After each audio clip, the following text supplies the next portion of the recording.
Ndeko mwana mama, yo oyolula bo kolongono ya nzoto. Et yo nde olingi yo vandisa nzoto kolongono. Voici un produit naturel. Maxi Bien-être. Produit à base de plantes naturelles. Restaure dysfonctionnement l'érectile de l'homme et redonne à votre corps l'harmonie et la santé. Pona bonzinga ya nzoto nanga, pona bo kolongono ya nzoto nangai, nga na poni nanga, Maxi Bien-être. Maxi Bien-être en vente partout dans le monde. Vous habitez Kinshasa, vous habitez Belgique, vous habitez la France, vous habitez l'Amérique, vous habitez l'Irlande, vous voulez consommer Maxi, appelez-nous au numéro qui défile au bas de cet écran. Chers internautes, merci de vous savoir encore très nombreux. Branchez dans votre site le www.congomillenium.com. Merci de nous suivre en direct de votre émission préférée Star Millennium. Star Millennium, encore et toujours présenté par votre humble serviteur Belo Welcome défenseur de tous les animateurs. Et derrière la caméra, comme d'habitude, c'est toujours l'ingénieur Olivier Duvididi. Aujourd'hui, dans Star Millennium, toyambili bino lisundenge bosengaki pendenge bomisala kosenga pe kotungisa biso toujours na kati ya Congo Millennium. Mikolo lekaki tozalaki na ye, il s'agit de votre artiste Man Mamona. Solo laki mingi makambo ya album na ye, nouveau album na ye wati azotia sur le marché, boyokaki contenu ya album, boyokaki la danse des esclaves pe nyonso ezalaki lokola profondeur ya album wana kasi lelo. Il est encore là de retour sur Congo Millennium, mais cette fois-ci, il va nous parler de l'aspect spirituel du Rastafari. Tunaki mingi, likambo Biblia, lien entre Bible na Rasta, lien entre Bible na Indo, tunaki lisusu, likambo ya système. Et pourquoi Rasta bazo telemena mingi likambo ya système? Et pourquoi Rasta Mamona a telemi mingi na likambo ya bokoko pe aspect spirituel wana makasi ya lati? Est-ce que zakaka yende alati yango to nini? Tokobeta pe lisusu likambo ya système oyo ba imposer biso na bapaya entre autres oyo memeli biso ba maladie memi ba épidémie cause to source d'épidémie wana ezali nini pe lisusu likambo ya préservatif oyo Rasta atelemeli mikolo yo. Bonjour Rasta Mamona. Bonjour Yenge. Yenge Mbuta. Mbuta Mamona bandeko na Congo Millennium o ba misala mingi koyoka yo batungisa ki makasi yo wana Mbuta teke to na kati ya Congo Millennium mo mbote ko sala bango malamu ya mbote to kongo. Tuka la pesi mbote mingi na bandeko na ngai ya diaspora oyo bazali kati na mokili ya bapaya. Mbote na bana mvuluzi o bazali na Hollande, mbota bana mvuluzi o bazali na Bela, mbota bana mvuluzi o bazali na Panama, mbota bana mvuluzi o bazali na Japon, o bazali na Australie, o bazali na Amérique, Canada, partout na kwentu ya monde. Pe mbote mingi na bana mvuluzi o bazali na mboka ya Londres, na sepeli mingi ko mona bino lisusu lelo ndenge bosengaki demande na bino ke baya kotuna ngali so ba question pour ba makamsu na lobaki na émission na kotaki vraiment na mozindo na ngote pe na moni ba téléphone bengi nga trop ke na kotaka vraiment mozindo makamsu. OK Mbuta ba c'est pris déjà ba ça va très branché et ba solanda yo ebele kasi tukubana na likambo yo moko bayokaki malamu te likambo ya ba diaspora lobila ki yango la fois passé ba côté na katité et ba déclaraki olobi ba diaspora bakenda bandeko so ba congolais baza ebele na diaspora bakenda mingi na diaspora kasi oyebisaki bango esengeli bazonga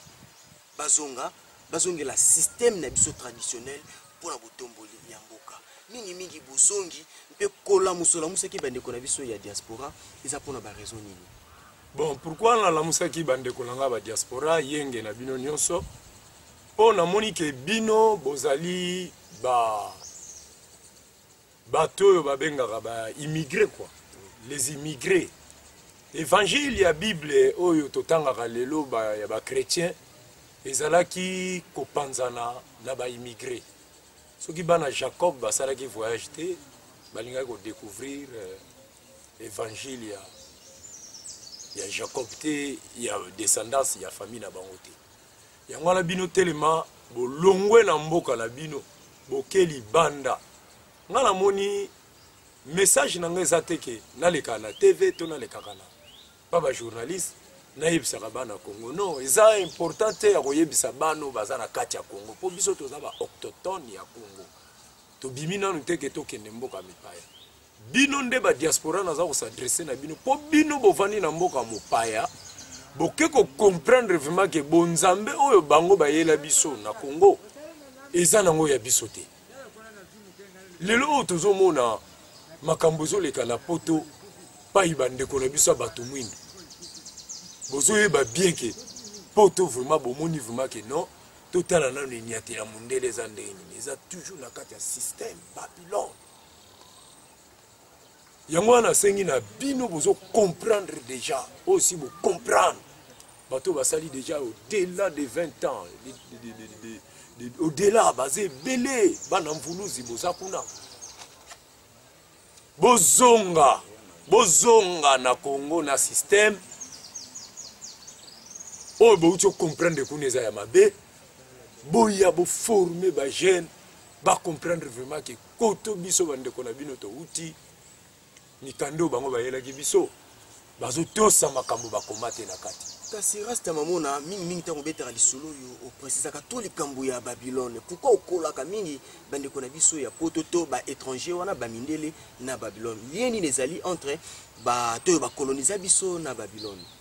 Bon, omoni colonisation c'est bon bamindele toboyi bango te Babylone c'est le spiritualisme le système mauvais oyo eza kati na biso bato mwindu baimplanté la biso c'est ça Babylone la grande eza nango te ke Europe ou Amérique ou c'est le système un esprit injecté c'est pour cela les rasta babengango toujours Babylone système de vampire bombe éclate Babylone eza système même la famille mutu azolinga famille ezala unité to famille ezala bomoko te amoni ke non bandeko na biso comme bakomi 4 na poto abosani bana batata mwasi bana bamama leki bakomi na ya bango kaka ekomi na ngaka neti mère na bango na père na bango na bango moko ok non c'est système Babylone ma est-ce que rasta mamona oui système Babylone et ça système au biso nous sengeli toté milango avec beaucoup d'énergie mais au somona te que système ango qui est déjà mosika tala temps to kina l'esclavagisme tala ndenge ba détourna okukuta misusu na kati ya Amérique asa penza congolais d'origine mais abosana complètement osomona te ke eloko euta na esclavagisme leloko buka yango ekozwa biso ba siècle mais osomona te ke mundele tanga alobi na ba ndeko na ye bayaki ba mission Diego Cao oyebi ke Diego Cao elingi kolakisa Dieu des chiens Diego Cao il a dit Dieu des chiens tant batinda Diego Cao ya redécouvrir biso Diego Cao eza mbwana ki portugais donc yo Diego kende pa ba chien kende ko expliquer bango donc na ebité ozomona ba makambo susu surtout comme il a bango bamoni biso bambwa même si Diego a vers les chiens que nous sommes na code du moko boye Diego Cao OK eza kombola ete Cao eza mbwa Diego elingo la kisa komba mutu donc Dieu des chiens OK Diego Maradona te mais Diego Cao eza mbwa bo Dieu wana bapesa ki wana OK eza ya minuscule ou majuscule c'est ça le système Babylone oh biso to ko telemela man mamona mingi Babylone Rastafari mais lini nezalaka entre baindo na Bible pour na kati maloba na yo bozangisaka ba verset biblique te expression biblique ezanga te lini entre la Bible et l'homme noir. Bon, omoni Bible mingi batangi ba classe batangi ona bonzoto. OK makambo eza na Bible koma keza makambo spiritualité. OK. Balobi batu ya kala baroyeba makambo eza na kati te. Mais batu asika mtu baroyeba makambo ya kati po bando yebisa batakala. Oyebi ke biso tozala vraiment ba congolais te. Non, biso, tous ça penza ba congolais. Mais qui sont les Congolais maintenant? Ba Congolais vraiment ça banani. Mais oui que biso na ba Israélien. Tous ça la place moko. Ba Israélien to ute sika moko. To ute sika moko. Ba Israélien tant ba ko kuta biso ba Congolais na Ngipit. En Égypte. avant tokima métissage. Oui. Bakokuta biso na culture moko ya bokoko na biso oyo bango ba adapta bakenda nango pe pa na bango. So ke na Israël okomona vraiment ke ba culture muso eza kuna. Eza net na biso différence eza te. Mais sikoyo biso sikoyo il fallait to comprendre que toza ba grand frère ya monde. Biso ba yaya na bango tout. Ba yaya na bango tout. O ba première bateau ba ndako yamba bato na bamboka na bango ezalaka ba congolais. Congolais sikoyo ba te que terre oyo ya zalaka. Eza terre moko a Congo mutatinda kieke longwa awa au métissage côté po mindele ta ba ki ba ko muna ba noir na ba Maroc ba Tunisie ba Algérie ba mboka ala tu mindele ba kipana ba ngipiti kuna ba ufuta ba basi ba noir ba bandi butisa bango na loma ko boma bana mibali a Congo ebina Mbutamaza ndi nani? Moïse. OK. O azala ki tirer na mai. Ba pesa ke comme Moïse bazo ko prononcer Moïse te wala na ki hébreu ba benga Moïse. Mais na kombo la biso ezava Maza. OK. Prononciation de bomaki bango. Faut que le okende na peuple oyo bokende na bango ti na Afrique centrale. Na centre bolanda le Congo le bolanda Rembo oyo bimina likolo ti place ke telema place ngala chebino bozala. Ba koko na biso ba sangani ba landi Rembo. Koko wango alandaki wana ezalaki Maza. Et puis akausa pe ma yango tilele kauka. Tilele kauka bakoba Mbutamaza kausa ngo tilele pe tilele ya kauka. Ba mindele bakoba ko expliquer biso pe désert de Sahara ezalaka mai. Désert de Sahara ezalaka mai. Ezala désert ezalaka mai. Ezalaka mai. Mbutamaza aye akausa yango ba noir baleka. Ba noir baleka tilele pe ale tikalaka ya baleka na frontière à Birgendouz. Ba koti na Mauritanie na Nouakchott ba bandi okita. Ba meti ba landi bango lisuti na Mauritanie ba kiti ba bandi na Mali. Ba meti ba suki. Mali, Bénin, ba noir. Nigeria, Sénégal, Ghana ba noir. Omoni place ba mindele ba suka kasiko na Nouakchott na Mauritanie. Pour la frontière à Birgendouz wala entre eza 4 km entre Mauritanie na Maroc. Ngala sala 15 jours na désert. O ba koti sanga Mauritanie na kati ya désert. Nazana ba preuve ambassade ya Congo yebiango sans croix rouge ya espagnol yebiango ba yaki intervention nga pona kota na Nouakchott po ba bosana ko pesa nga entrée ya Mauritanie na ambassade na biso ya Congo tala ba niveau ba désorganisation. Allez na commune désert na lali volontairement 15 jours net punition mo bo pona na niveau administration. Siko na frontière wala tangu ba mindele ba komi wana ba koti na ba noir ti na Mauritanie. Ba botsara ba noir.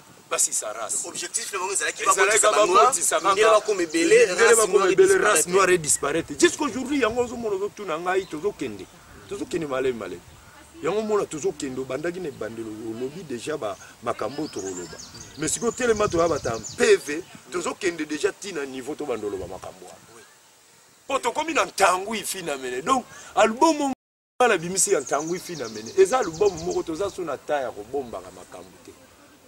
Kana bango banda kala. Donc na kana bako kana kutu tozana problème na ba mindele te. Biso tozana problème na ba mindele. Ngonga ndeka ekoki nango. Ngonga ndeka galera. Tango zifina mine. Voici venu le temps. Pour que man mamona se déchaîne na yeb sabino ba makamu ko boy mingi to kola na bango. Baza Europe bazo kamwa bazo benganga mema. Makambu yo zolo bozuli yango wa. Yako misusu bazolo ba bangi na bango wana. So baba eba nuana bango man mamona soka nuale nuana ye comme tinda ye comme lo n'importe quoi. Vous savez que Jésus-Christ na Israël le prenait comme un voyou. Jésus-Christ baba ndoko bengue voyou. Ah ces voyous là jusqu'à niveau ba crucifié na croix. Quelle dimension? Hein? Parce que bango le zo sa ngo ba sa ndetse ko douter ba biye so ba eba nuana ye abandaka bilobela. Te so ba lobika makamba ba noa.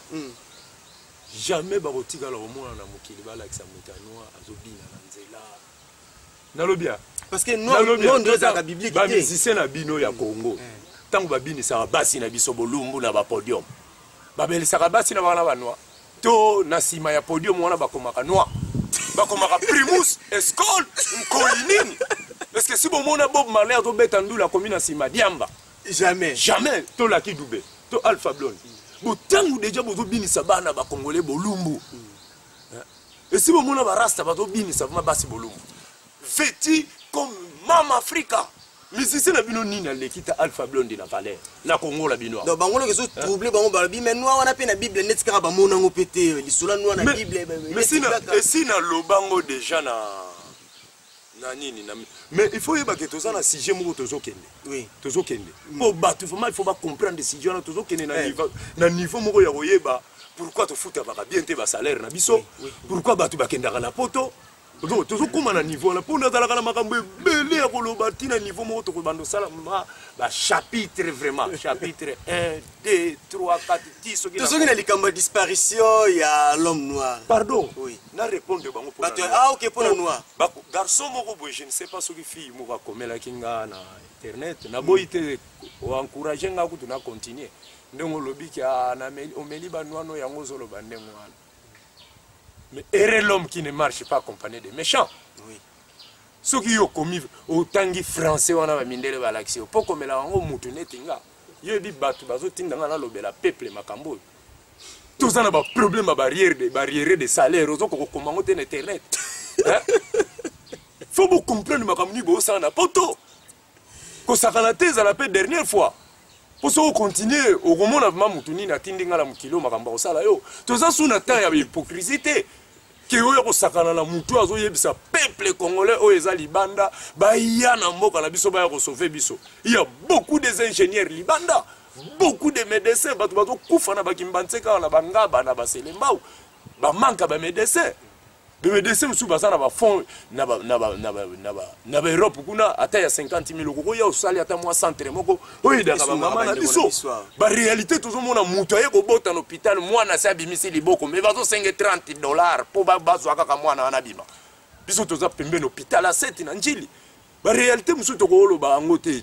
Donc cessez de m'écrire des fausses messages. Et puis la Bible déclare na yaki na Bible pour natangelo verset. Ça OK, en tout cas preuve à l'appui. Na yaki na Bible pour natangelo verset ngo po yoza na France na yebi